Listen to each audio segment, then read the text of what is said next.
I can hear Ozzy barking.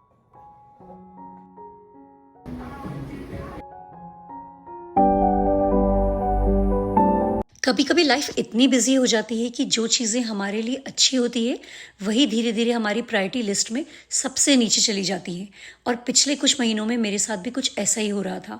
बच्चे घर पर थे, उनकी वेकेशन चल रही थी, हम ट्रैवलिंग कर रहे थे और हर दिन कुछ ना कुछ चल ही रहा था। और इन सब के बीच पता ही नहीं चला कि मेरी अपनी रूटीन कहाँ चली गई। मैं घर पर जब भी टाइम मिलता है थोड़ा वर्कआउट हमेशा करती हूँ, लेकिन मैं सच में वो अपना लिटिल टाइम बहुत मिस कर रही थी। इसीलिए रिसेंटली मैंने डिसाइड किया कि अब दोबारा जिम जाना स्टार्ट करना चाहिए। एक्चुअली ऑलमोस्ट 2 साल हो गए मुझे प्रॉपरली जिम गए हुए। मैं सच में वर्कआउट कभी भी सिर्फ वेट या अपीयरेंस के लिए नहीं करती हूँ। ऑब्वियसली अच्छा लगता है जब आप अपने फेवरेट क्लोथ्स में फिट हो जाते हो, लेकिन इससे ज्यादा अब मुझे अपने बॉडी को स्ट्रांग फील करवाना है, थोड़ा एनर्जेटिक फील करना है और सबसे इम्पोर्टेंट अपने लिए थोड़ा टाइम निकालना है। स्पेशली एज अ मॉम मुझे लगता है हम इतने अकस्टम्ड हो जाते हैं सबको पहले रखने के लिए कि अपना ध्यान रखना ऑलमोस्ट लग्जरी जैसा लगने लगता है। And I am focusing on being as consistent as possible. मेरे लिए कंसिस्टेंसी का मतलब है कमिंग बैक। अगर एक दिन मिस हो गया तो इसका मतलब ये नहीं कि पूरा रूटीन खराब हो गया,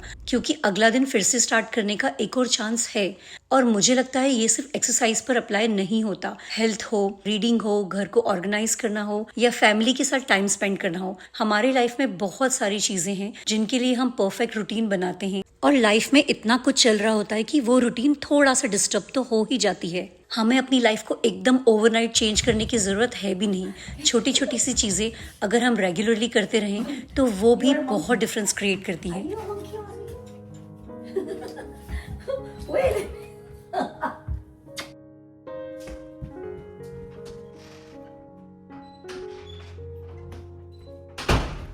एक्सरसाइज दोबारा स्टार्ट करने के साथ साथ मैं अपने मील्स को भी थोड़ा सा इंटेंशनल रखने की कोशिश कर रही हूँ। कुछ फैंसी नहीं, बस घर का खाना, सिंपल इंग्रेडिएंट्स और ऐसी चीजें जो बनाने में बहुत ज्यादा टाइम ना लगे। जैसे ये योगर्ट ओट्स। मैंने ओट्स को रात को योगर्ट, थोड़ा सा पानी और सॉल्ट के साथ सोक करके फ्रिज में रख दिया था और नेक्स्ट मॉर्निंग बस एक सिंपल सा तड़का, थोड़ा घी लिया, उसमें मस्टर्ड सीड्स, क्यूमिन सीड्स, कड़ी पत्ता, ऑनियंस, ग्रीन चिलीज, टमाटोज और बेसिक स्पाइसेस डाले। बस इतना ही। मुझे ऐसे मील्स बहुत पसंद है जो सिंपल हो लेकिन फिर भी सेटिस्फाइंग लगे। हेल्थी खाना हमेशा कॉम्प्लिकेटेड होना जरूरी नहीं होता है, and if it's complicated I will pass it for now. There are already so many things to take care of in the morning, so breakfast के लिए I just like to keep things simple and doable. सुबह सुबह breakfast करने के बाद मैं कोशिश करती हूँ कि बस आधा पौन घंटा थोड़ा सा घर रीसेट कर दूं ताकि चीजें टाइम पर मिल जाए सबको, क्योंकि सुबह 8 बजे सबको एक साथ निकलना होता है, बच्चों को स्कूल जाना होता है,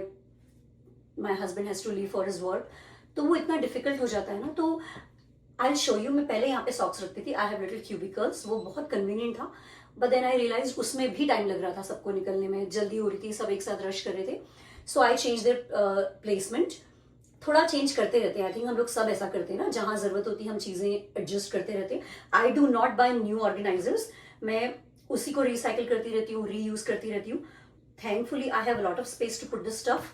लेकिन सुबह मैं ट्राई करती हूँ कि बच्चों के यदि उनको हेड्स चाहिए और अभी ठंडा मौसम आ रहा है तो उनको ग्लव्स लगने वाले हैं, उनके सॉक्स, उनके शूज, उनकी ग्लासेस, उनका सनस्क्रीन, ताकि वो सुबह सुबह एक्सक्यूज नहीं दें कि अच्छा अभी लेट हो रहा है मम्मा क्योंकि सनस्क्रीन लेने के लिए बेडरूम में जाना पड़ेगा या हमको अपने अपने रूम में जाना पड़ेगा।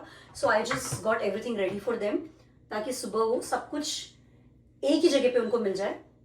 आई डोंट नो वो कितना प्रिटी लगता है, but it's organised and it works for our system. So I show you how I organise those things.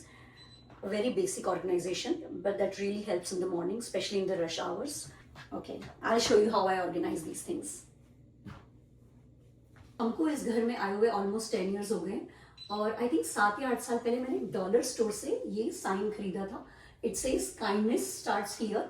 This is actually mud room, यहाँ से सब लोग बाहर निकलते हैं, इसी डोर से सब लोग अंदर आते हैं। So I want my kids to know कि प्लीज जैसे ही घर से बाहर कदम रख रहे हो, अपने जूते, अपने बैग, अपने चश्मे के साथ साथ अपनी काइंडनेस भी लेकर जाना। And as soon as you are entering the house, start practising kindness, क्योंकि बोलते हैं ना चैरिटी बिगिंस एट होम। हम सब चाहते हैं कि हमारे बच्चे लाइफ में बहुत सक्सेसफुल रहे, बहुत हैप्पी रहे, but one thing I constantly remind my son कि please be kind, be humble, be polite. आपको अच्छा लगेगा कि कोई आपसे चिढ़ के बात करेगा, कोई आपसे रूड होके बात करेगा, तो please do not practice the same behavior. Be kind, be understanding, be empathetic more than be sympathetic. तो I hope he learns someday. अभी वो सुनता है, वो समझता है. I hope कि वो इस चीज़ को, मेरे ये वाले वर्ड्स हमेशा याद रखे. I try to talk to my daughter also, but as a lot of you know, she has autism. Communication इतना easy नहीं है उसके साथ. But I still try to talk to her. I can hear Ozzy barking. I have to take him inside. So yeah, this is the area actually. So I put this sign. I put all the socks here. There's one more thing I want to show you. This section. मैंने यहाँ पे उनके सारे sunglasses रखे हुए हैं. ये उनके सनस्क्रीन भी रखे हुए हैं, क्योंकि बहुत बार बच्चे एक्सक्यूजेस देते हैं कि मम्मा अभी तो मुझे वापस रूम में जाना पड़ेगा, सनस्क्रीन लगाना पड़ेगा, I don't want to use my hand. So मैंने उसको स्प्रे वाला सनस्क्रीन भी रखा हुआ है कि प्लीज़ कोई एक्सक्यूजेस मत दो. उसके बाद भी वो लोग एक्सक्यूजेस ढूंढ लेते हैं, बट स्टिल. एंड देयर उनकी समर कैप्स भी यहाँ पे रहती है कि वो पहन के जा सकते हैं. हालांकि अब तो विंटर आने वाली, बट स्टिल. एंड यहाँ पे सबके सॉक्स रखे हुए हैं, so that's easier for them to find. यहाँ पे स्पोर्ट्स का स्टफ होता है, which my son plays soccer, tennis and lot of other stuff. यहाँ पे मुझे हैंड ग्लव्स रखने हैं क्योंकि विंटर आने वाली है. सो इट्स ईजियर, मतलब जितना ईजी हो जाता है. And they all know this system. Heads के लिए एक अलग जगह बनी हुई है, बट या.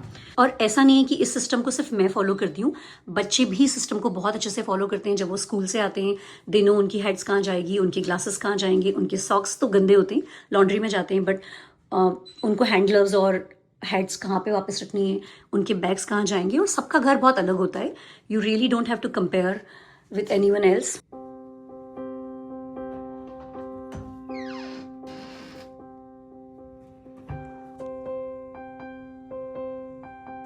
फिर मैं अपने बैग्स को और स्कार्फ्स को यहाँ रखती हूँ कि जब भी मुझे बाहर जाना है तो I can easily grab my bag here. I can take my sunglasses from here, my sunscreen, and I can leave the house without forgetting anything.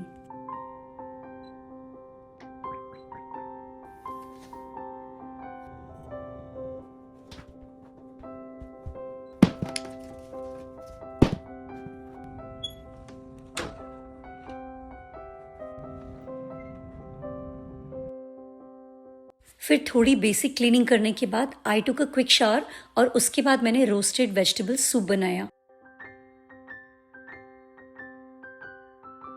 Red bell pepper, carrots, baby tomatoes और garlic को 400 degree temperature पर 30 minutes के लिए bake किया. Bake करने से पहले उसमें थोड़ा सा ऑलिव ऑयल और गार्लिक सॉल्ट स्प्रिंकल किया.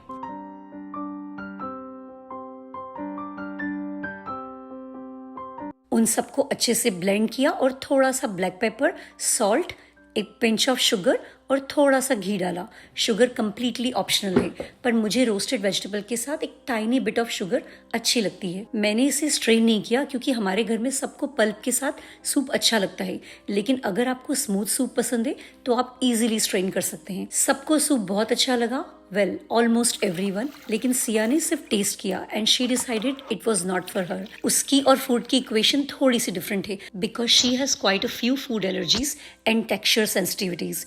और ऑनेस्टली मैं अब इस चीज़ को लेकर ज़्यादा परेशान नहीं होती हूँ. उसने टेस्ट किया, दैट इटसेल्फ इज़ ओके. पसंद आया तो ग्रेट, नहीं आया तो that's okay to.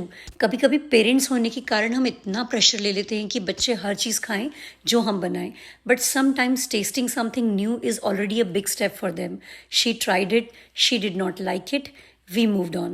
Maybe another day she will like it, maybe she won't, and that's okay. Then I made chana or moong ki dal with palak. Dal rice is a must in our house. We all love eating it and my husband can eat dal rice almost every day. आज मैंने थोड़ा सा food prep भी किया था जो मुझे everyday cooking में काफी हेल्प करता है. सबसे पहले मैंने अनियन पिकल बनाए. इसकी भी रेसिपी बिल्कुल कॉम्प्लिकेटेड नहीं है, ये मेरा सिंपल सा वे है और थैंकफुली घर में सबको काफी पसंद है. मैंने 1 टेबल स्पून चिली फ्लेक्स लिए, अराउंड 3 टेबल स्पून शुगर डाली, थोड़ा सा सी सॉल्ट डाला और उसमें 1 कप वार्म वाटर और 1 कप विनेगर ऐड किया. उन सबको अच्छे से मिक्स किया.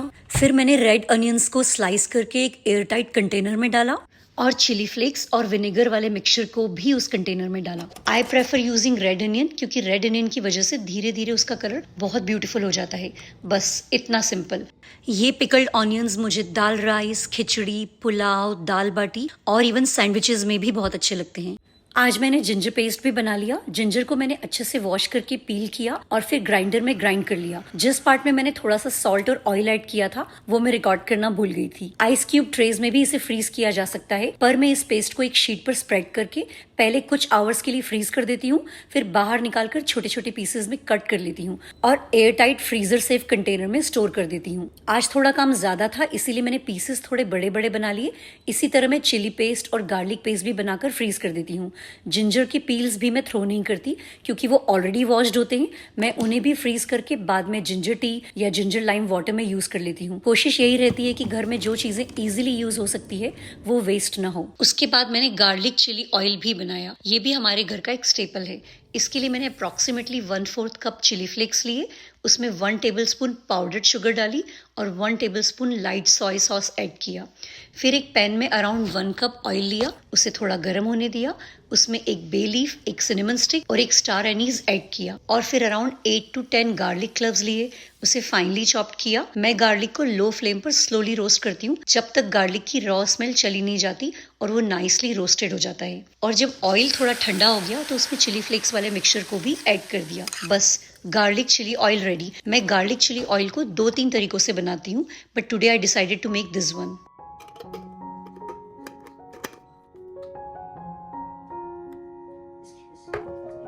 तो ओवरऑल आज का दिन कोई एक्स्ट्रॉर्डनरी डे तो नहीं था, पर बहुत फुलफिलिंग था। थोड़ा एक्सरसाइज, थोड़ा कुकिंग, थोड़ा क्लीनिंग, थोड़ा ऑर्गेनाइजिंग और बीच में थोड़ा सा टाइम अपने लिए, अ स्मॉल रीसेट।